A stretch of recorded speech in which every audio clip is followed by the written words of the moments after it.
ছাত্র জনতা রাজপথে নেমেছে বৈষম্য বিরোধী ছাত্র আন্দোলনে। এই মানুষগুলো যখন বুক পেতে দিয়েছে, আমার পুলিশ বাহিনী তাদেরকে এমন অযোগ্য তৈরি করা হয়েছিল, সেই অযোগ্য বাহিনীটা তারা ভালো কিছু করতে পারুক আর না পারুক, আমার আবু সাইদের বুকে গুলি করলো।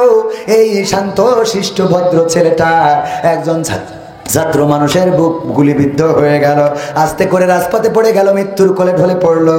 আল্লাহ রাব্বুল আলামিন ছাড় দেন, ছাড় দেন, ছাড় দেন, কিন্তু আল্লাহ রাব্বুল আলামিন ছেড়ে দেন না। ঠিক না বেঠে? আবু সাইদের ওই গুলির কারণে আজকে যারা এই সময় যারা চিন্তা করেন রাজপথে নামবো, আমি বলি 16টা বছর চেয়ারে ছিলেন, অন্তত 16টা মাস ঠান্ডা থাকেন। ঠিক না বেঠে?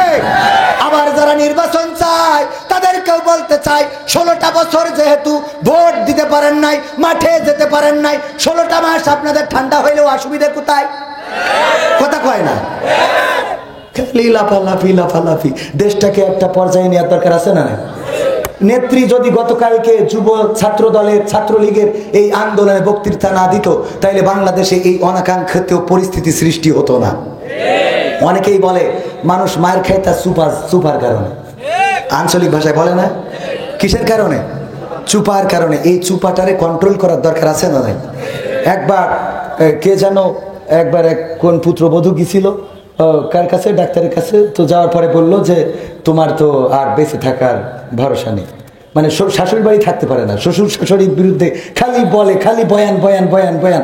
মা বললো ঠিক আছে তোমার এক কবিরাজের কাছে নিয়ে যাবো। কবিরাজের কাছে নিয়ে গেছে, নিয়ে যাওয়ার পরে কবিরাজ খুব বুদ্ধিমান, যে শ্বশুর বাড়ি যেহেতু ওর খুব অশান্তি, খুব অশান্তি, খুব অশান্তি, ওরে বললো তুমি তো আর বেশি দিন বাঁচবা না, আর মাত্র 1 মাস তোমার হায়াত আছে। কয় মাস? তো এই 1 মাস অন্তত চেষ্টা করো ভালো কিছু করার। তো এই 1 মাসও চিন্তা করলো যেহেতু মারাই যাবো, এখন আর শ্বশুর শাশুড়ির সাথে খারাপ আচরণ করবো না, স্বামীর সাথে আর ঝগড়া করবো না, কারোর সাথে গালমন্দ করবো না, গীবত করবো না, 1 মাস আমি পরিচ্ছন্ন হয়ে যাই।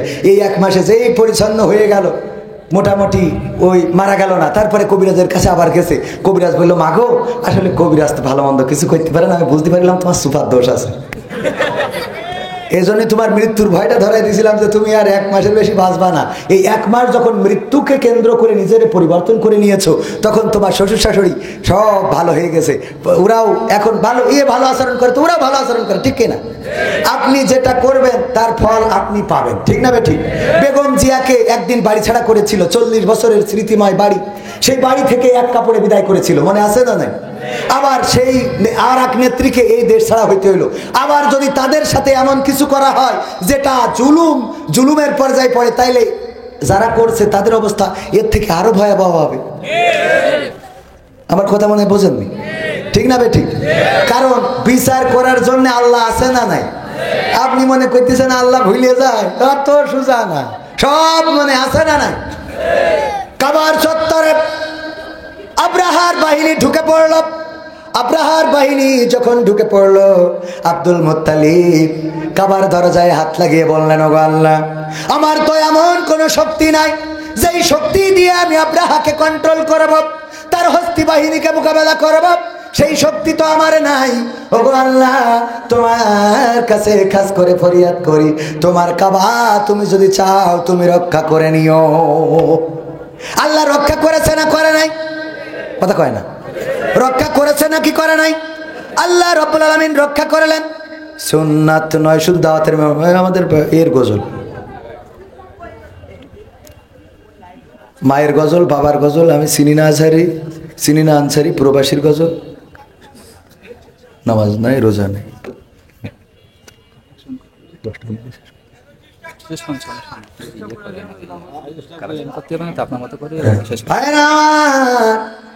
উনি বলছে যতক্ষণ পারেন চালান। হ্যাঁ, এত পাগল হয়ে গেছে পুরাতন বলছে, হুজুর আপনার কি মনে নেই আর এক বক্তা রয়েছে, আপনার আবার আর একটা মাহফিল রয়েছে, আমার আবার এখান থেকে জোন খেটে আরেক জায়গায় যাইতে হবে, লাইন নেই, একটা করি আসিছি আবার একটা করতে যাচ্ছি হবে, কি করবো কন? অনেকেই কয় এর দাওয়াত দেয় কেন, আমুক কই এর দাওয়াত দেয় কেন, অথচ ডায়েরি ফাঁকা নেই, মিজাজ খারাপ হয়ে যায়, মানুষই ভালো বানাতে পারলাম না, আমার দাওয়াত দেবেন কেন আপনারা? কোন দুঃখ? আমার যদি দাওয়াত না দেন, আল্লাহর কসম করে বলি আমি খুশি হব। কেন খুশি হব? কারণ এখন ওয়াজ মাহফিল হয়ে গেছে শোনার জন্য না, দেখার জন্য। কিসের জন্য? আজহারি ভাই দেখতেই হবে, সামনে যাতেই হবে, ঠেইলে হোক, গুতাইয়ে হোক, পানি মেরিয়ে হোক, যা করি সামনে যাবে। কে তুই আর ওয়াজ শুনবে আল্লাহর জন্য, কার জন্য? কয় হুজুর আল্লাহর জন্য আপনার ভালোবাসি। সত্যি সত্যি ফজরের নামাজ পড়েছেন? কয় হুজুর আমি নামাজটা পড়ি না। তো নামাজ পড়ি না আল্লাহর জন্য আমার ভালোবাসি, আল্লাহর জন্য তোর আগে কাজটা কি? কথা কয় আপনি হুজুর বলি কোয়া লাগবে না, আগে কাজটা কি? নামাজ। কোন নামাজ? হ্যাঁ, মানে অনেক হুজুর আছে মনে করে আমাদের বলা টলা লাগবে না, আমরা তো পাস। ঠিক না বেঠে? সব ওই দিন হাসরের মাঠে বসবেন। আমার দেখবেন টানতি টানতি নিয়ে যাচ্ছে, ওয়াসিকাল্লা দিনা কাফারুইলা জাহান্নামা জুমারা, টানতি টানতি নিয়ে যাবে। আপনি এদিকে আসেন, আপনি ওদিকে যাচ্ছেন, ওদিকে জাহান্নাম। আমি খবর আমার তো তেস মারা সারা, তোরা বেঁচে গেছিস। কয় আপনার ওয়াজ শুনেই তো আমরা ভালো পথে চলিলাম। আমার কথা ঠিক, কিন্তু আমি তো ভালো কথা বলিলাম, তা আমি করিলাম না। এরকম আছে না? নেই? আমি তো আছি, আবার আছে আবার কি? ভালো কথা বলি কিন্তু করি, যদি না করি কুপান আছে না? নাই? কাবুরা মাকতানি ইনদাল্লাহি আন তাকুলু মা লা তাফআলুন। আল্লাহর কাছে এটা অত্যন্ত পছন্দের, অত্যন্ত ঘৃণার যে তোমরা মুখে যা বলো কাজে তা করো। মা বোনেরা পর্দার অন্তরালে আছে না? নাই? বেশি না কম? পুরুষদের থেকে বেশি হয়, ঠিক না বেঠে? অনেক জায়গায় গেলে বলে হুজুর মা বোনদের প্যান্ডেলে জায়গা ধরে না, পুরুষের প্যান্ডেল খালি। আমি বলি ওই মা বোনদেরকে সামনে নিয়ে দেন, এদের প্রজেক্টরে পাঠাই দেন, ঠিক না বেঠে?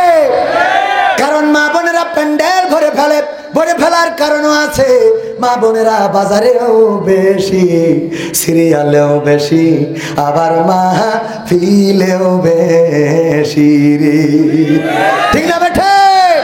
ওই যে বাতখালি 380 ডিগ্রিতে নাকি ঘরে লাইট দিয়ে, ওর পরে বুরখাওয়ালি উঠে তাকে নাকে ধিনতা ধিনতা ধিনতা আছে না? না।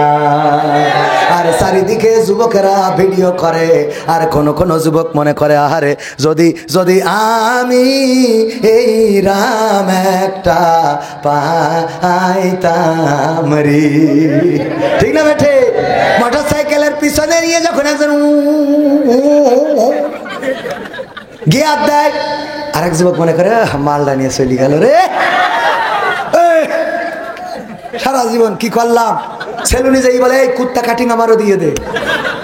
আমিও চুলের কুত্তা কাটিং দিতে স্যার, আমার থেকে চেহারা খারাপ, মুখ দিয়ে কথা কলি গুড় গন্ধ বেরোয়। আমাকে সময় দেখতাম নাকের পুটা এদিকে ওইদিকে চলে যেত, ও মাল নিয়ে ঘুরে বেড়ায়, আর আমি এখনো লাইন করতে পারলাম।